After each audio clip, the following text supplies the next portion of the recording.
Hello दोस्तों, स्वागत है आप सभी का आपके अपने एजुकेशनल चैनल एसएन गुरुकुल पर। हम लोग आधुनिक भारत के इतिहास का सीरीज चला रहे हैं, जिसमें हम जो है आज अगले अध्याय में आप सभी का स्वागत करते हैं, वंदन करते हैं, अभिनंदन करते हैं। आज हम लोग पढ़ेंगे आज के क्लास में फ्रांसीसियों का भारत आगमन। इससे पहले हम लोगों ने पुर्तगालियों का भारत आगमन, डचों का भारत आगमन, अंग्रेजों का भारत आगमन अध्याय हम लोग सफलतापूर्वक जो है समाप्त कर चुके हैं। आज हम लोग बढ़ रहे हैं फ्रांसीसियों के भारत आगमन की ओर। तो दोस्तों, सबसे पहले हम लोग, चूंकि हम आपको जो है पहली कक्षा में ही आपको बताए थे, जब हमने बताया था कि यूरोपियनों का भारत आगमन जो है किस क्रम में हुआ है, उसमें हमने आपको बताया था कि फ्रांसीसी से पहले यहाँ पे डेनिस आए थे। कौन आए थे? डेनिस जो आए थे वो डेनमार्क के निवासी थे। तो सबसे पहले जो है हम लोग उनका आज्ञा विदाई कर देते हैं, क्योंकि उनको बहुत कम दिनों के लिए रुकना है। फ्रांसीसियों को तो अभी ठहरना है, रहना है, इन्हें हम बाद में देख लेंगे। तो आइए हम जानते हैं कि डेनमार्क जो है, डेनिस जो है वो कब आया था और कब चला गया था। इसका कहानी बहुत ही छोटा है मेरे दोस्त। 1616 ईस्वी में आपको हमने बताया था कि डेनिस जो आया था, डेनिस जो है वह कहाँ के निवासी वो कहा जाता है? तो डेनमार्क के निवासियों को डेनिस कहा जाता है। इन लोग जब भारत आए तो इन्होंने पहला अपना कोठी स्थापित किया तंजौर में। तंजौर आपका जो है वो तमिलनाडु में है। कहाँ है? तंजौर आपका जो है वो तमिलनाडु में है। तंजौर इन्होंने जो है डेनिस अपना पहला कोठी जो है तंजौर में स्थापित किए थे, और एक अन्य कोठी इन्होंने जो है बंगाल में स्थापित किया था। कहाँ? बंगाल में। उस जगह का नाम है सीरमपुर। क्या नाम है? सीरमपुर में जो है इन्होंने एक और कोठी जो है स्थापित किया था, इन्होंने डेनिस ने। उसके बाद इनका बहुत जमा नहीं है ना, काफी संघर्ष जो है यहाँ पे चल रहा था। तो ये जो है फाइनली 1745 ईस्वी में, कब? 1745 ईस्वी में इनका यहाँ से भारत से विदाई हो जाता है, और ये सभी जो है अंग्रेजों को बेच करके और ये चले जाते हैं। किसको बेच करके? अंग्रेजों को बेच करके चले जाते हैं। हमने पहले भी पिछली कक्षा में हमने देखा कि डच ने भी अपना जो सूरत, उनका एकमात्र जो बचा था, उसे उन लोगों ने जो है अंग्रेजों के हाथों बेच करके उन लोग भी अंततः जो है वो चले गए थे, और डेनिस भी अंग्रेजों के हाथों ही बेच करके चले गए। तो यह था आपका डेनिस का। ये थोड़ा सा इतना ही बात आपको ध्यान में रखना है कि वे 1616 में आए थे, 1745 में चले गए थे। उनका पहला कोठी तंजौर में था। बस इतना ही जो है डेनिस के बारे में आपको ध्यान में रखना है। अब हम लोग आगे बढ़ते हैं फ्रांस की ओर। फ्रांस के बारे में हमने आपको बताया था कि फ्रांस जो है वह भारत, उनका आगमन 1664 ईस्वी में होता है। कब होता है? 1664 ईस्वी में फ्रांस का आगमन होता है। और उस समय जो है क्या परिस्थिति होती है? तो उस समय फ्रांस में लुई 14वां होते हैं। आपको पता है, आप पढ़े होंगे इतिहास में कि लुई 14वां, 15वां, 16वां इस प्रकार के शासक होते थे फ्रांस में। और भारत में उस समय किसका शासन है? तो आपको हमने बताया है कि 1656 में ही भारत में औरंगजेब जो है राजगद्दी पर बैठ जाता है। तो औरंगजेब का शासन होता है। किसका होता है? औरंगजेब का भारत में शासन रहता है। और जो है फ्रांस भी जो है वो ब्रिटेन की तरह ही, इंग्लैंड की तरह ही व्यवस्थित तरीके से भारत आते हैं। जिस प्रकार इंग्लैंड 1600 ईस्वी में जब वे आए तो पहले उन्होंने वहां अपना कंपनी का स्थापना कर लिया, और उसके बाद व्यवस्थित तरीके से कंपनी के द्वारा यहाँ लोगों को भेजा जाने लगा। उसी प्रकार फ्रांस में भी लुई 14वां का एक मंत्री है, उनका नाम है कोलबर्ट। क्या नाम है? कोलबर्ट नाम है। उन्होंने सलाह दिया कि साहब पहले एक कंपनी बना लिया जाए। तो कंपनी बना लिया गया, उसका नाम पड़ा दी कंपनी एंड ओरिएंटल। क्या नाम पड़ा? दी कंपनी एंड ओरिएंटल। और इसी कंपनी के द्वारा जो है फ्रांस से व्यापारियों को भारत भेजा गया 1664 ईस्वी में, है ना। आने के बाद जो है यहाँ परिस्थितियों से वाकिफ हुए। उसके बाद गए लुई 14वां को उन्होंने सारे परिस्थितियों से वाकिफ कराया। उसके बाद जो है पहला डायरेक्टर आता है कंपनी का। कंपनी का पहला डायरेक्टर कब आता है? वो आता है आपका 1667 ईस्वी में आता है। कब आता है? 1667 ईस्वी में। पहला कंपनी का जो डायरेक्टर होता है उसका नाम होता है फ्रैंको कैरी। क्या नाम है? Franco carry. और वह उसी के साथ एक और व्यक्ति आते हैं जो ईरान के व्यापारी हैं, मरकरा। कौन है? मरकरा, जो ईरानी व्यापारी हैं। और इन दोनों का आगमन साथ में होता है 1667 ईस्वी में। उसके बाद यहाँ पे 1668 में वे क्या करते हैं कि सूरत में अपना पहला कोठी स्थापित कर देते हैं। कहाँ? सूरत में अपना पहला कोठी बना लेते हैं। तो दोस्तों भारत के मानचित्र पर यदि आप देखेंगे तो सूरत यहाँ पे है। कहाँ पे है? यहाँ पे है सूरत। सूरत में ही जो है आपका इंग्लैंड का भी जो है ब्रिटिश का भी पहला जो है व्यापारी कोठी सूरत में ही खोला गया था। तो सूरत में इनका पहला कोठी जो है वो खुल जाता है 1668 ईस्वी में। इस प्रकार जो है जिस प्रकार अंग्रेज अपना दूसरा कोठी मसूलीपट्टनम में खोलते हैं, उसी प्रकार इनका भी दूसरा कोठी जो है वो कहाँ खुलता है? दूसरा कोठी खुलता है मसूलीपट्टनम में। कहाँ खुलता है? मसूलीपट्टनम जो है वो आंध्र प्रदेश में है। कहाँ है? आंध्र प्रदेश में है मसूलीपट्टनम। यहाँ पे उनका दूसरा कोठी खुल जाता है। कब? 1669 ईस्वी में। इस प्रकार जो है 1668 में पहला कोठी सूरत में, 1669 में दूसरा कोठी मसूलीपट्टनम में। ठीक ठाक इनका सारा चीज चल रहा था सामान्य तरीके से। लेकिन एक घटना घटता है।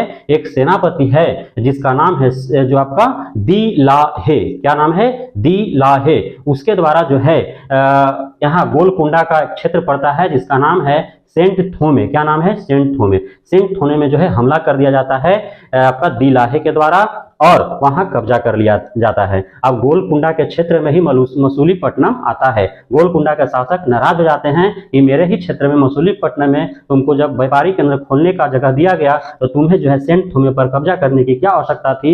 और वह गुस्से में जो है डचों के साथ मिल करके फ्रांसीसियों पर हमला कर देते हैं और यहाँ से जो है उन्हें खदेड़ करके भगा देते हैं, सेंट थोमे से भी और मसूलीपट्टनम से भी। उसके बाद यह घटना का खबर जो है वह जाता है फ्रांस के शासक के पास। फ्रांस का शासक जो है वह जो है फ्रैंको को बुला लेते हैं और दी लाहे को भी बुला लेते हैं। उसके बाद जो है यहाँ भारत में आपका फ्रांसीसी कंपनी का दूसरा डायरेक्टर आते हैं, नए डायरेक्टर के रूप में आते हैं 1673 ईस्वी में। कब आते हैं? 1673 ईस्वी में। इनका नाम है मार्टिन। अब ये भी अकेले नहीं आते हैं, इनके साथ आता है लिस्पने, वेलांग लिस्पने इनके साथ आता है। इन लोग जो है जाते हैं हैदराबाद के वालीकोंडपुरम के जो सूबेदार होते हैं शेर खान लोदी, उनसे जाकर के मिलते हैं और उनसे अनय विनय प्रार्थना अनुरोध करते हैं कि हमें जो है यहाँ पे एक व्यापारी केंद्र खोलने का स्वीकृति प्रदान किया जाए ताकि यहाँ से हम जो है अपना व्यापार व्यवसाय कर सकें।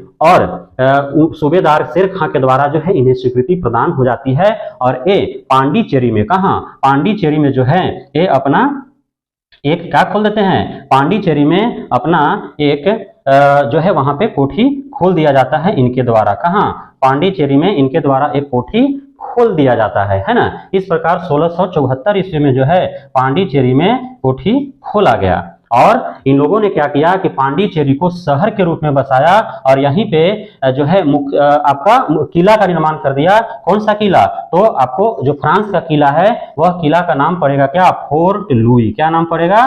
Fort Louis. वहां के शासक ही लुई 14वां, 15वां, 16वां होते हैं, इसलिए फोर्ट लुई नाम रख दिया गया। 1674 ईस्वी में पांडिचेरी को शहर के रूप में बसा करके वहां फोर्ट लुई जो है एक जो है किला का निर्माण कर दिया गया और वहीं जो है मुख्यालय बना दिया गया फ्रांसीसी व्यापारी व्यवसायी का। इस प्रकार जो है अब उनका पहला किला निर्माण हो गया है। अब आगे की ओर इनका जो है क्या रणनीति होता है, आगे इस प्रकार बढ़ते हैं। 1690-92 का समय आता है। कब? 1690-92 का समय आता है। 1690-92 में बंगाल के सूबेदार जो शाइस्ता खां हैं उनसे इनको चंद्रनगर प्राप्त होता है। बंगाल के सूबेदार जो हैं, बंगाल के सूबेदार जो होते हैं उनसे चंद्रनगर जो है, चंद्रनगर में व्यापारी कोठी खोलने के लिए इन्हें स्वीकृति प्रदान होता है। इस प्रकार जो है फ्रांसीसियों का बंगाल के चंद्रनगर में भी एक व्यापारी केंद्र, एक कोठी स्थापित हो जाता है।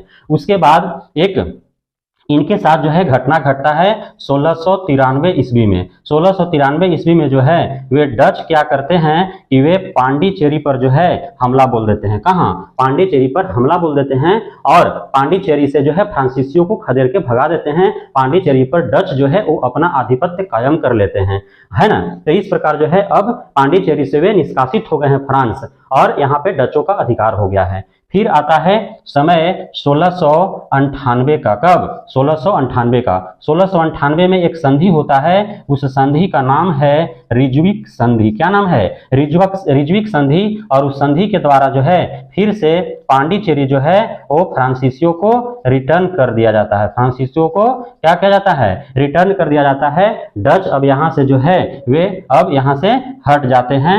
अब जो है यहाँ पे फिर से जो है फ्रांसीसी कायम हो जाते हैं। यहाँ पे फिर से अब पांडिचेरी में फ्रांसीसी कायम हो जाते हैं। कब? 1698 ईस्वी में रिज्विक संधि के द्वारा पुनः डचों के द्वारा जो है आपका पांडिचेरी जो है वो फ्रांसीसियों को दे दिया जाता है। उसके बाद अब जो है आपका फ्रांसीसियों के जो है पंख लग जाते हैं। अब ये जो है अलग अलग क्षेत्रों में अपना कोठी, अपना व्यापारिक केंद्र स्थापित करने लगते हैं। 1721 का समय आता है। कब? 1721 है ना। यहाँ पे हमने आपको बताया था कि ये केप ऑफ गुड होप है, यहाँ पे जो है ये मेडागास्कर है और यहीं पे जो है मॉरिशस है। क्या है? मॉरिशस। यहीं से ना वास्को डी गामा इसे गया था, ये मॉरिशस है। अब ये क्या है? मेडागास्कर। मॉरिशस में जो है 1721 ईस्वी में फ्रांसीसियों के द्वारा एक बस्ती बसा लिया जाता है ना। यहाँ पे एक बस्ती वो बना लेते हैं, है कि नहीं? एक होल्ट, यहाँ पे होल्ट बना लिया उन लोग, यहाँ से जाएंगे अपने स्वदेश तो यहाँ पे वो रुक सकते हैं, आराम उराम करने के लिए एक बस्ती बसा लिए, है ना। कब? 1721 ईस्वी में। उसके बाद 1724 ईस्वी का समय आता है ना। माहे एक जगह है का, माहे। माहे जो है वो है केरल के तटीय क्षेत्र में, लेकिन वो भाग किसका है? वो भाग है पांडिचेरी का। तो माहे पर भी उनका अधिकार हो जाता है 1724 ईस्वी में। कब हो जाता है? 1724 ईस्वी में। उसके बाद जो है पांडिचेरी का एक हिस्सा है जो केरल के तटीय क्षेत्र पर आता है, उसका नाम है कराईकेला। क्या नाम है? कराईकेला, है ना। कराईकल या कराईकेला कहते हैं। तो इस पर भी जो है 1739 ईस्वी में इनका अधिकार हो जाता है। इस प्रकार आप देख रहे हैं कि फ्रांसीसियों का पांडिचेरी के संपूर्ण क्षेत्र पर उनका अधिकार हो जाता है। वे अपना व्यापारिक केंद्र और कोठी वहां पे स्थापित कर देते हैं और पांडिचेरी पर पूरा जो है वो आधिपत्य जमा लेते हैं। और ये जो है भारत के आजादी के बाद तक ये पांडिचेरी में बने रहते हैं, है ना। भारत के आजाद होने के 7-8 साल के बाद जो है ये पांडिचेरी को छोड़ करके जाते हैं। आपको जो है ये चीज जानकारी होगा, पता होगा। तो इस प्रकार जो है इन लोग इतने सारे क्षेत्रों में फ्रांसीसियों ने अपना व्यापारिक कोठी स्थापित कर लिया है ना। सूरत में इनका पहला कोठी 1668 में, मसूलीपट्टनम में इनका दूसरा कोठी 1669 ईस्वी में। उसके बाद पांडिचेरी में इनका 1674 ईस्वी में। और पांडिचेरी के अलग अलग जो क्षेत्र उसके अंतर्गत आता है, माहे है, कराईकल है, वहां भी अपना ये जो है कोठी स्थापित कर लेते हैं। पांडिचेरी को अपना मुख्यालय बनाते हैं। वहां पे एक आपका किला का निर्माण कराते हैं। उस किला का नाम है फोर्ट लुई। आपसे प्रश्न आएगा कि फोर्ट लुई किला किन यूरोपीय देशों से संबंधित है? आपका ऑप्शन दे देगा कि आप ब्रिटेन से है, कि पुर्तगाली से है, कि डेनमार्क से है, कि नीदरलैंड से है, कि फ्रांस से है। तो आपका उत्तर क्या हो जाएगा? फ्रांस से हो जाएगा। फोर्ट लुई जो है फ्रांसीसियों के द्वारा जो किला निर्माण किया गया वो भारत के किस क्षेत्र में किया गया था? तो पांडिचेरी में। इस तरह से प्रश्न जो है, जो भी पॉइंट आपको बताए जा रहे हैं, सारे प्रश्न और उसके जवाब हैं, ये आपको ध्यान में रखना है ना।